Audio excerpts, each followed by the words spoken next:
ஒரு மனிதன் வாழ்க்கையில தொழுகை இல்லை என்றால் அவன் செய்கிற மிக மிக பெரிய பாவம் அது முதலாவது. இரண்டாவது, தொழுகை இல்லை என்றால் அவனுடைய உள்ளத்தின் ஆரோக்கியத்தை அவன் சீர்கெடுக்கிறான். அவனுடைய உள்ளத்தில ஆரோக்கியத்தை, மன நிம்மதியை அவனே சீர்குலைத்து விடுகிறான்.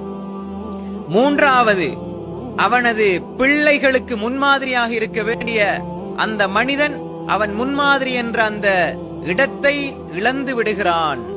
நான்காவது, பிள்ளைகளுக்கு நீங்க தொலை சொல்லணும்டா நீங்க தொழணும்.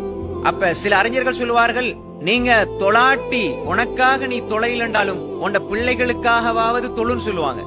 ஏன்? வீட்டுல வாப்பாவும் தொலைல அம்மாவும் தொலைலண்டா பிள்ளை எப்படி தொழும்? பிள்ளைக்கு அந்த பழக்கம் வருமா? வீட்டுல எதை காட்டுறாங்களோ அதை பார்த்து தான் பிள்ளைகள் பழகும். அப்ப நீங்க வீட்டுல தொழுகிறது என்பது உங்கள் பிள்ளைகள் நாளை தொழுகையாளிகளாக உருவாக்குகின்ற ஒரு பயிற்சியை கொடுக்கிறது. எனவே தொழுகையை விடுவதனால் நீங்கள் உங்கள் பிள்ளைகளுக்கும் அநியாயம் செய்கிறீர்கள். நாலாவது பாவம் இது. அஞ்சாவது, ஒரு மனிதன் தொழுகை விடுவதனால் அவனுடைய சம்பாத்தியம் எவ்வளவு சம்பாதிச்சாலும் அதிலே பரக்கத்திருக்காது. ஆறாவது, அவன் தொழவில்லை என்றால் வீட்டில் நிம்மதி இருக்காது. இப்படி அடுக்கிட்டே போலாம்.